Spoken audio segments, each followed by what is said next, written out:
저희가 가스펠 프로젝트 이 교재로 쭉 말씀을 나누고 있습니다. 이번 주하고 다음 주에 저희가 두 주에 걸쳐서 이제 십계명 말씀을 함께 살펴볼 텐데요. 십계명은 여러분 잘 아시는 것처럼 이제 율법의 핵심, 모세 율법의 아주 요약 중에 요약이라고 잘 알려져 있죠. 우리가 공부하고 있는 이 책의 주제가 가스펠 프로젝트인데, 가스펠 복음 프로젝트인데. 이 프로젝트와 율법이라는 단어가 잘 어울리지 않는다라고 생각하시는 분들도 혹 계실지 모르겠습니다. 왜냐하면 우리가 신앙생활하는 이 교회 안에 좀 심플한 어떤 프레임이라고 할까요? 율법 vs 복음 이런 프레임이 굉장히 강합니다. 조금 더 익스펜드 해본다면 구약의 율법 대 신약의 복음. 그래서 이제 구약은 온통 율법만 있고 신약은 온통 복음만 있는 것처럼 생각하는 경향이 좀 있고요. 또 이런 이미지도 있죠. 율법은 규칙이고 우리를 자유롭지 않게 얽매이는 그런 것이고 복음은 모든 규칙으로부터 우리를 자유롭게 하는 아주 해방시키는 것이다 하는 이러한 그 컨트레스트 대조가 많이 있어서 가스펠 프로젝트와 율법의 하나님 이게 잘 어울릴까? 아마 처음 듣는 순간 그런 의구심이 드셨을지도 모르겠습니다. 이 기독교 역사를 되돌아보면요, 신학의 흐름이 쭉 있는데요. 참 이렇게 해 아래 새 것이 없다고 이쪽 갔다가 저쪽 갔다가 계속 이렇게 추처럼 반복되는 경향이 많이 있습니다.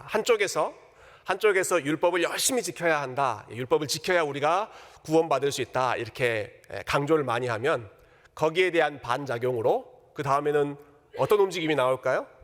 율법 별로 안 지켜도 된다 하는 그러한 쪽의 움직임이 많이 있었습니다.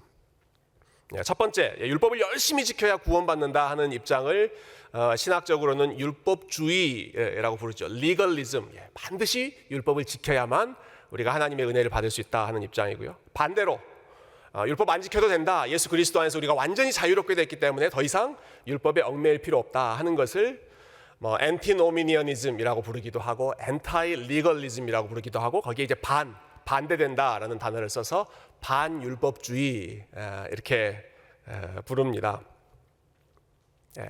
이 두 가지가 어떤 차이가 있는지 여러분 이해하셨죠? 한쪽은 율법주의, 한쪽은 반대하는 율법주의. 제가 시간이 지나면 지날수록 또 이렇게 교회에서 목회를 하고 매주 말씀을 준비하면 준비할수록 정말 감사하게 여기는 제목이 하나 있는데요. 참 좋은 신학교를 나왔다라고 하는 것입니다. 좋은 신학교라고 하는 것이 뭐 다른 의미가 아니라 신학을 올바로, 신학을 제대로 가르쳐준 신학교라고 하는 의미입니다.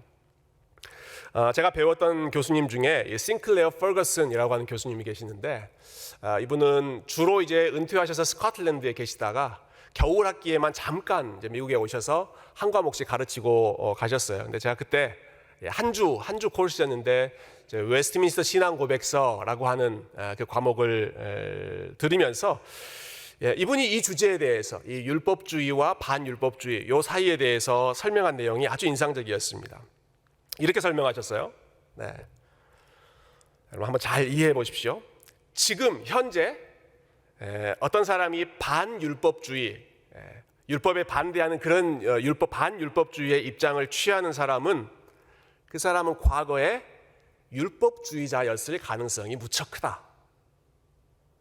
왜냐하면 율법주의와 반율법주의 사이에서 왔다 갔다 하는 궁극적인 이유는 복음을 제대로 경험해보지 못했기 때문이다. 이렇게 설명하시더라고요. 여러분 이해가 되셨습니까? 한 번 더 설명해 주세요 하는 그런 눈빛이신 것 같은데요. 내가 지금 이제 반율법주의의 입장에 있어요. 율법 더 이상 필요 없다. 율법에 순종할 필요 없다라고 취하는 그런 입장에 있는 사람은 과거에 그 사람은 열심히 율법을 지켜야만 구원받을 수 있다라고 생각했을 가능성이 높다는 것입니다. 어느 쪽이든 간에 그 안에서 복음이 무엇인지를 제대로 이해하지 못하면 한편에서는 열심히 순종해야 된다는 것만 강조하고, 다른 한쪽에서는 우리는 완전히 자유롭게 됐으니까 전혀 순종할 필요가 없다라고 강조하는 양쪽의 극단으로 치우친다는 것이죠. 그 중심을 잡아주는 것이 결국은 복음이다 하는 것이 복음. 근데 이 십계명이 여러분 이 복음의 원리를 너무너무 정확하게 잘 보여주고 있습니다. 여러분 십계명 그 내용들을 잘 아시죠? 10가지 계명 순서를 아시죠? 자, 십계명 중에 제일 먼저 나오는 내용이 무엇입니까? 첫 번째 나오는 건 뭐죠? 나 외에는 다른 신을 섬기지 말라. 네. 드디어 여러분 한 번은 걸려드실 줄 알았습니다. 제가 항상 질문할 때마다 이렇게 막 항상 빠져가시면서 제가 원하는 답을 안 하셨는데, 제가 원하는 답을 지금 하셨습니다. 지금 십계명의 첫 번째가 뭐라고요? 너는 나 외에는 다른 신을 잊게 하지 말라라고 말씀하셨는데, 십계명의 처음은 그게 아닙니다. 십계명의 처음 시작은 오늘 20장 한번 볼까요? 20장 1절과 2절 말씀이 십계명의 처음이고 십계명에서 제일 중요한 부분입니다. 같이 한번 읽어봅시다. 시작. 하나님이 이 모든 말씀으로 말씀하여 이르시되 나는 너를 애굽 땅 종 되었던 집에서 인도하여 낸 내 하나님 여호와니라. 여러분 이게 십계명에서 제일 중요한 부분입니다. 그 다음에 이어지는 내용은 이 1절과 2절의 기초 위에서 그 다음에 내용이 이어지는 것입니다. 이걸 하지 말라, 저걸 해라, 이걸 하지 말라, 저걸 하라. 이러한 명령법은 어디서 기초되는 것이냐? 1절과 2절 말씀, 하나님이 어떤 분이신가, 그리고 하나님과 이스라엘이 어떤 관계에 있는가로부터 모든 것이 시작된다는 것이죠. 이렇게 한번 설명해 볼까요? 하나님께서 규칙을 말씀하시기 전에 하나님이 어떤 분이신지를 먼저 말씀하셨는데요. 왜냐하면 그 관계 안에 모든 규칙의 그 의미가 들어있기 때문이죠. 그래서 제일 먼저 하나님 말씀하신 것이 나는 너를 애굽 땅 종 되었던 집에서 인도하여 낸 내 하나님 여호와다. 내가 누구고 너희가 누군지를 먼저 분명하게 말씀하시죠. 방금 읽었던 그 구절은 여러분 이스라엘 백성들이 율법을 열심히 지키기 이전에, 순종하기 이전에 이미 그들에게 주어진 사실이었습니다. 그들이 십계명을 알고 십계명을 지켜서 하나님의 백성이 된 게 아니라 하나님이 먼저, 그들이 하나님을 알지도 못했는데, 그들이 하나님을 궁극적으로 찾지도 못하고 부르지도 못했는데도 불구하고 하나님이 먼저 은혜로 찾아와 주셔서 너희를 애굽 땅에서 내가 종살이에서 구원했다. 그리고 오늘 교재에는 있지만 시간 관계상 읽지 않았습니다. 출애굽기 19장에서는 내가 너희를 날개에 업어서 여기까지 인도했다. 모든 것이 다 하나님이 먼저 하신, 하나님이 은혜로 선물로 주신 것이죠. 그러면서 너는 나의 백성이고 나는 너희의 하나님이다, 이렇게 말씀하십니다. 이런 인격적인 관계, 우리 신학적으로는 언약적인 관계라고 많이 부릅니다. 이 관계가 먼저 맺어졌다는 것입니다. 여러분 이 순서를 좀 잘 기억하시면 좋겠어요. 제가 종종 이거 설명할 때 저희 아이 이름을 이야기한 적이 있었습니다. 저희 첫째 아이의 이름이 은율이거든요. 은율. 그래서 은혜와 율법. 조은도 아니고 조율도 아니고, 제 아이 이름은 조은율. 은혜가 먼저 오고, 근데 은혜만 있는 것이 아니라 은혜 뒤에 그 은혜 받은 자로서 순종하는 그 율법의 의무, 이것은 은혜를 얻기 위해서가 아닙니다. 받았기 때문에 순종하는 것이죠. 그 관계, 언약적인 관계가 이루어졌다 하는 것이죠. 여러분 제가 오늘 이 말씀을 준비하면서 십계명을 이제 다시 읽어보는데 제 눈에 제일 두드러지게 들어오는 부분이 있었습니다. 그것은 계속 반복되는 단어인데요, 너라는 단어와 나라는 단어가 이 십계명 안에 굉장히 많이 반복됩니다. 너 그리고 나. 한번 들어보세요. 나는 너를 인도하여 낸 너의 하나님이다, 이렇게 말씀하시죠. 또 너는 나 외에는 다른 신을 잊게 하지 말라 말씀하시죠.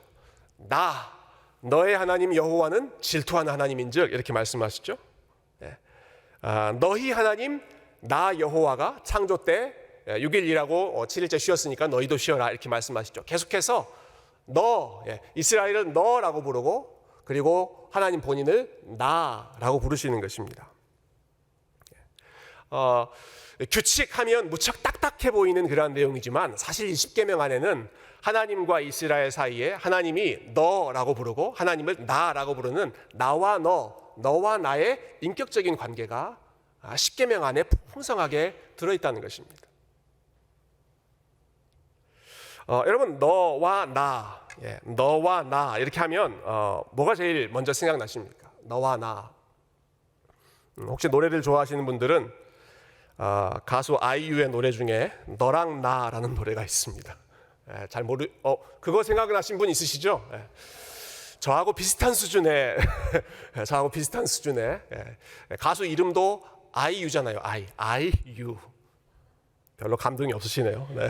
우리 교회 성도님들은 너무 홀리하셔서 그 노래가 먼저 떠오르실지도 모르겠습니다만은 제가 동시에 떠올랐던 다른 것은 아마 책을 좋아하시는 분들이 오래전에 한 번쯤 읽어봤을 혹은 제목을 친숙하게 알고 있을 나와 너라고 하는 책이 있습니다. 나와 너.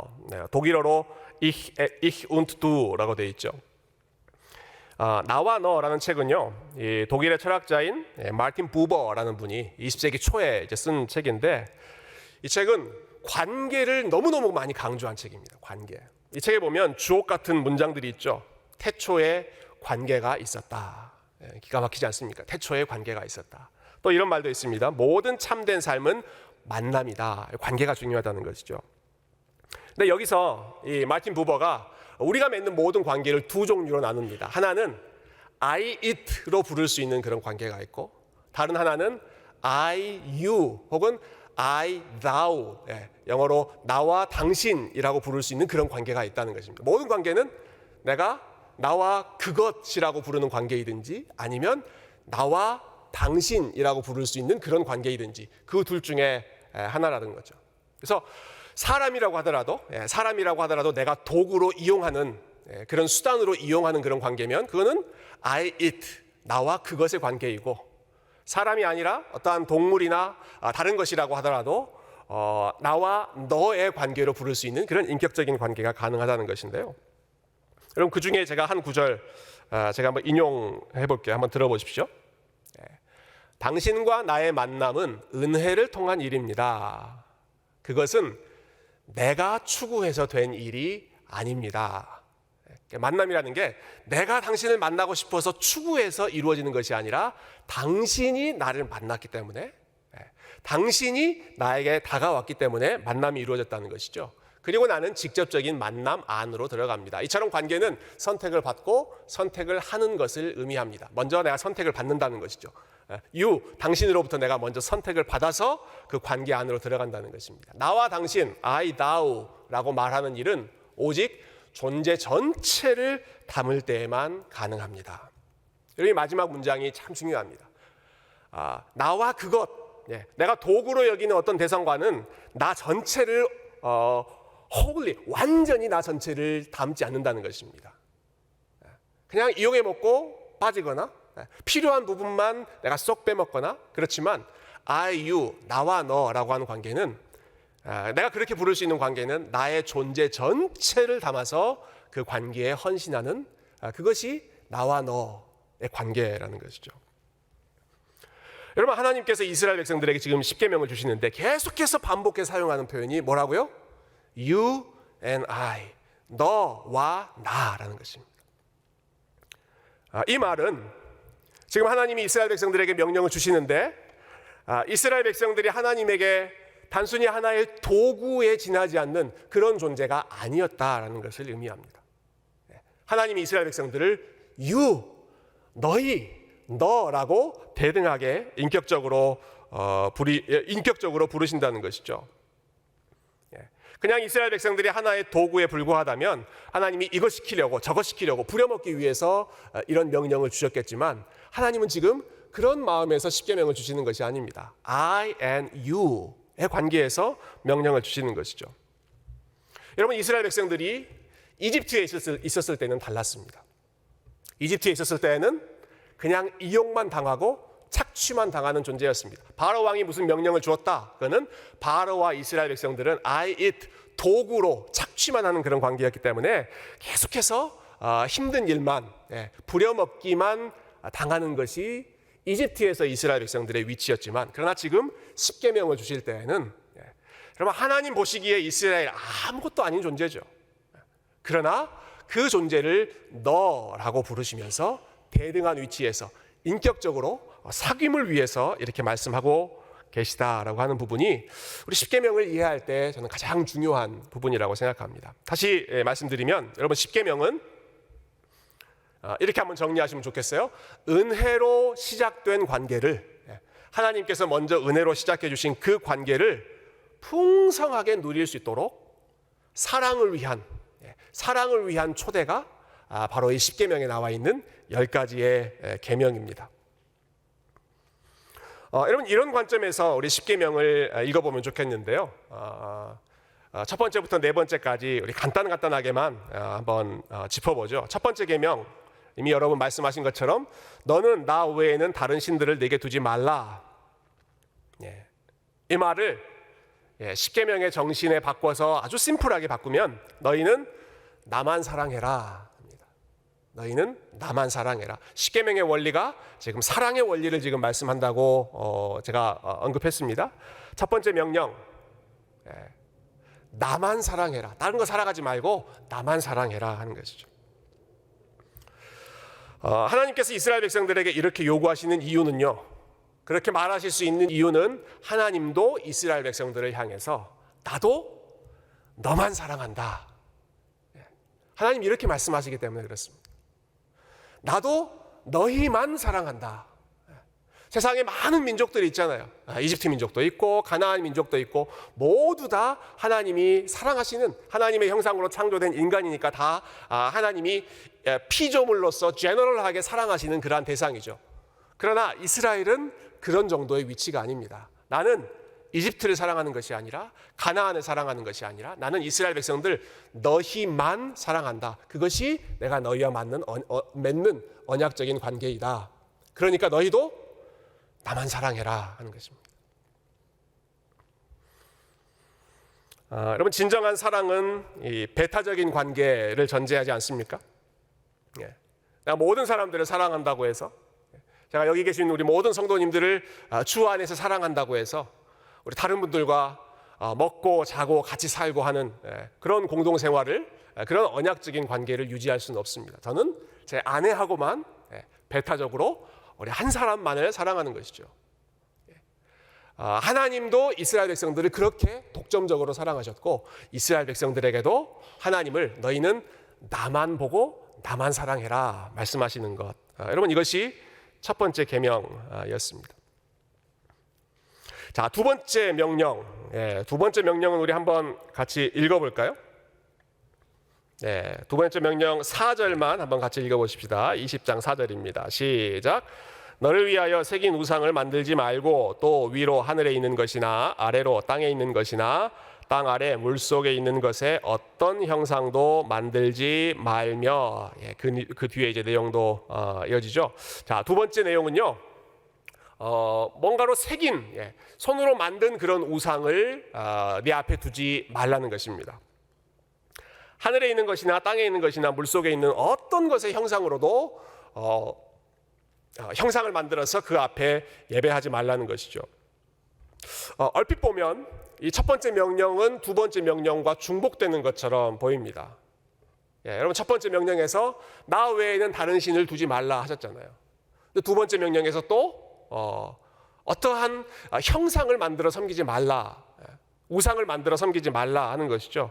사실상 이 두 개 같은 말을 하나님이 반복하시는 거 아닌가? 이제 어떤 신학자들은 이게 너무 중요하기 때문에 좀 표현을 달리해서 하나님이 지금 두 번째 반복하시는 것이다, 그렇게 설명하는 분들도 계신데요.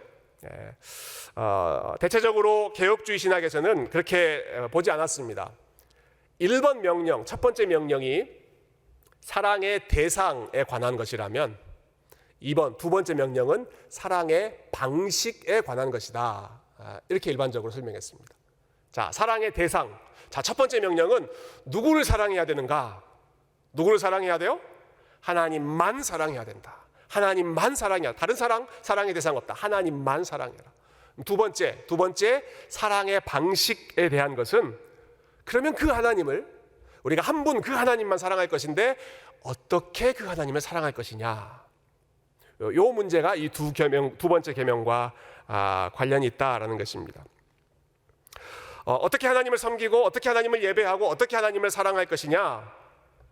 다른 민족들이 하는 것처럼, 이집트 사람들이 하는 것처럼, 가나안 사람들이 하는 것처럼 눈에 보이는 어떤 형상으로, 신을 어떠한 형상으로 빚어서 그 앞에서 절하지 말고, 나는 영적인 존재이니까, 나는 눈에 보이지 않는 존재이니까, 나는 모든 피조물보다 더 우월한 어떤 피조물로 나를 담아낼 수 없는 무한대로 크신 하나님이기 때문에 그런 방식으로 나를 섬기지 말라 하는 것입니다.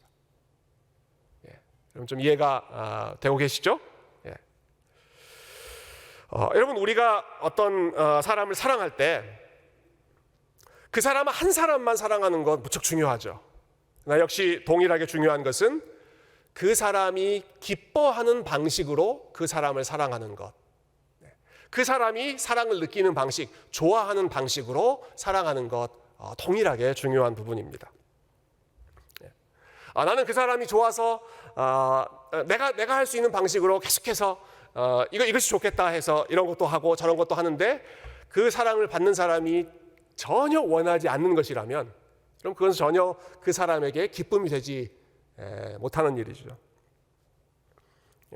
또 저희 아이 이야기를 해서 죄송합니다. 제가 저희 아이 어렸을 때 이제 음악을 좀 가르치고 싶었어요. 제가 아마 어렸을 때 이제 음악을 좀 배우고 음악을 할 수 있는 게 이게 살아가는데 굉장히 삶을 풍성하게 만들어주더라고요. 그래서 우리 아이도 음악을 가르쳐야겠다. 그래서 처음에는 제가 참 주제 넘은 생각을 했죠. 내가 피아노를 가르쳐야겠다. 그래서 한 3개월 가르쳐 보다가 부모 자식 간의 관계가 거의 깨질 것처럼 돼서 안 되겠다. 다른 사람에게 부탁해야겠다. 그래서 우리 교회 다른 사모님에게 저희 아이 피아노를 맡겼습니다. 그래서 계속 피아노 배우고 뭐 바이올린도 배우게 하고 막 그랬는데, 어느 날 하루는 또 학원 가라고 하니까 펑펑 울더라고요. 펑펑 울어요. 나는 피아노를 하고 싶지 않은데, 나는 아트, 미술을 좋아하는데 왜 아빠는 계속 피아노만 하라고 하느냐. 그래서 제가 그때 딱 듣고, 오케이, 그러면 피아노 그만, 앞으로는 네가 하고 싶은 거 해라 해가지고 이제 미술 하는 것으로 이제 좀 방향을 바꿨는데요. 여러분, 이런 식으로 우리가 실수를 범할 때 있죠. 나에겐 너무 좋아요. 나는 이렇게 하면서 내가 더 풍성해졌고, 나는 이렇게 하는 것이 나에게 만족이 되고, 그래서 상대방도 그것을 좋아할 것이다 해서 강요하는 겁니다. 피아노 배워, 바이올린 배워. 근데 상대방은 그게 아니라 다른 것으로, 다른 방식으로 사랑을 표현받기를 원하는 것이죠. 여러분, 이번 계명, 두 번째 계명이 이 원리를 가르치는 것입니다. 하나님 사랑하되 내가 원하는 방식으로, 나에게 익숙한 방식으로 사랑하는 것이 아니라, 먼저는 하나님이 어떤 분이신지를 알고, 그 하나님이 어떤 것을 좋아하시는지를 알고, 사랑이 기술이라고 하잖아요. 사랑이 상대방을 알아가는 그런 훈련이 수반돼야 되는 것처럼, 하나님이 뭘 좋아하시는지, 내가 이렇게 하는 거 좋아하니까 하나님도 이런 거 좋아하시겠지. 다른 민족들 뭐 자녀도 막 바치면서 이렇게 신에게 제물 바치는 거 하는데 하나님도 그런 거 좋아하시겠지. 아니요. 하나님은 하나님께서 뭘 좋아하시는지를 우리에게 말씀해 주셨기 때문에 하나님이 좋아하시는 방식으로 그분을 예배하고 그분을 섬기고 그분과 사랑의 관계를 이어가라는 것입니다. 그 한 예로 눈에 보이는 형상으로 다른 사람들이 하는 것처럼 하지 말고, 나는 말씀으로, 그리고 성령 안에서 예배함으로 나와 교제하자 말씀하시는 것이죠. 고대 사람들이 신을 섬길 때 송아지 형상도 만들고 순염소 형상도 만들고, 또 이집트 사람들 스핑크스 여러분 아시죠? 얼굴은 사람이고 몸은 사자이고 그런 형상으로 만들어서 어떠한 신적인 존재를 섬겼던 것처럼 그렇게 하지 말고, 하나님을 하나님답게 하나님이 기뻐하시는 방식으로 섬기는 것. 자, 세 번째 계명 잠깐 살펴보십시다. 여러분, 세 번째 계명은 뭐죠? 내 하나님 여호와의 이름을 망령되게 부르지 말라 하는 것입니다. 한마디로 말하면요, 이것은 너 자신을 위해서 하나님의 이름을 헛되이 사용하지 말라 하는 뜻입니다. 지금 하나님과의 사랑의 관계를 이야기하고 있습니다. 하나님이 이스라엘 백성들을 너라고 부르잖아요. 너. I and you. 나와 너의 관계로 하나님은 초청하셨는데 이스라엘 백성들이 하나님을 마치 도구로, it처럼 내가 이루고자 하는 어떤 어젠다를 이루기 위한 서포트 수단으로 하나님을 이용하는, 하나님의 이름을 어뷰즈하는 그런 일들을 하지 말라 하는 것입니다. 여러분, 여기에 해당하는 경우는 사실 너무너무 많이 있습니다. 자, 몇 가지 한번 생각해 봤어요. 사실은 내가 원하는 것인데 나 자신의 주장 혹은 나 자신의 생각을 내세우고 있는데 그것을 교묘하게 하나님이 원하시는 것처럼 하나님의 이름으로 포장하는 것.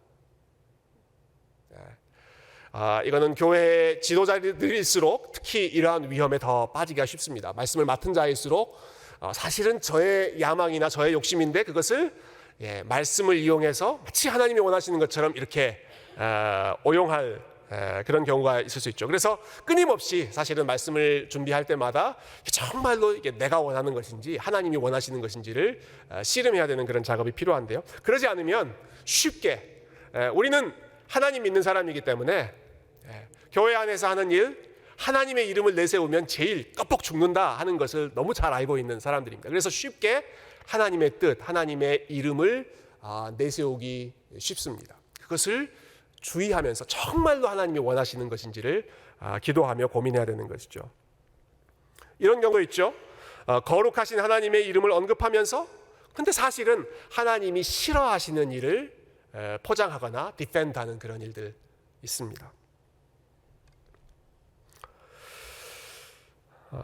어제 제가 인터넷으로 보다가 또 좀 가슴 아픈 그런 마음이 무거워지는 기사를 봤는데요. CNN 기사 중에 요즘 뭐 한참 이 LGBTQ 요 커뮤니티에 대한 이슈가 많지 않습니까? 이제 최근에는 이제 동성애를 지지하는 교회들이 그 사람들을 위한 찬송가 프레이즈 송북을 만들어서 이제 함께 부르기 시작했다면서 이제 그걸 홍보하는 그런 내용들이 있더라고요. 그러면서 몇 가지 이제 유튜브도 보고 뭐 틱톡 이런 걸 통해서 참 어마어마하게 홍보하고 있는데 거기 보니까 뭐 예수님은 결혼하지 않은 동성애자였다든지 아니면 하나님은 동성애를 죄라고 생각하지 않는다든지 하는 그러한 내용들이 젊은 사람들이 무척 좋아하는 방식으로 잘 이렇게 포장이 돼서 전달되는 모습을 보았습니다. 여러분, 하나님의 이름을 이용하는 것입니다. 하나님의 이름, 거룩하신 하나님이 기뻐하지 않으시는 일임에도 불구하고 하나님의 이름을 이용하는 일들이 이러한 모습으로 나타날 수 있는 것이죠. 조금 더 우리에게 현실적으로 가까운 경우를 여러분 생각해 본다면 여러분 이런 것도 3계명을 어기는 것입니다. 자, 우리가 하나님의 이름으로 뭔가를 약속했습니다. 하나님의 이름으로 무언가를 서약했는데 그 약속한 일들을 성실하게 지키지 않을 경우, 내가 하나님의 이름으로 서약했는데 그 약속을 성실하게 지키지 않을 경우 역시 하나님의 이름을 헛되이 가볍게 여기는 것입니다. 또 한 가지 경우는요, 원래 이 하나님의 이름을 망령되이 여긴다라는 표현이 원어를 그 문자 그대로 좀 번역해 보면 영어로 이렇게 된다고 그래요. Lift up God's name into emptiness. 하나님의 이름을 들어 올리는데 허무하게, 공허하게 그 이름을 사용한다 하는 것입니다. 만약 우리가 하나님의 이름을 찬양하고 하나님의 이름을 예배하고 하나님의 이름을 높이는, 지금 오늘처럼 우리가 이렇게 예배드리는 이러한 일들을 하고 있는데, 그런데 아무런 감사나 아무런 기쁨이나 아무런 은혜 없이 그냥 형식적으로 그냥 매너리즘에 빠져서 하나님의 이름을 부르고 기계적으로 그 일들을 하고 있다면 역시 하나님의 이름을 헛되이 사용하는 3계명을 위반하는 것이 될 것입니다. 마지막으로 여러분, 이 세 번째 계명, 하나님의 이름을 헛되이 사용하지 말라는 이 명령은 지금 금지 형태로 나와 있잖아요. Do not으로 나와 있습니다. 근데 이것을 뒤집어 보면, 이 명령을 긍정적인 문장으로 바꿔보면 이 말은 하나님의 이름을 올바로 사용해라 하는 뜻입니다. 하나님의 이름을 바른 방식으로 열심히 올바로 사용해라. 여러분, 어떻게 하는 것이 우리가 하나님의 이름을 올바로 사용하는 것일까요? 어떻게 하는 게 하나님의 이름을 올바로 사용하는 것입니까? 우리가 어려움이 있을 때 하나님 앞에 간절히 나아가고 여호와의 이름을 힘써 부르는 것, 그거 하나님의 이름을 올바로 사용하는 것입니다. 하나님의 이름으로 우리가 서약했으면 아무리 힘들어도 그것을 지키려고 애쓰는 것, 하나님의 이름을 올바로 사용하는 것입니다. 정성껏 예배를 준비하고 정성껏 기대하는 마음으로 하나님의 예배를 준비해서 우리 하나님을 마음껏 그 이름을 할 수 있는 대로 최대로 높여드리는 것, 여러분, 이것이 하나님의 이름을 올바로 사용하는, 제대로 사용하는 좋은 케이스가 되겠죠. 여러분, 바로 이것이 마지막 네 번째 계명에서 요구하는 안식일을 기억하여 거룩히 지키라라고 하는 말입니다.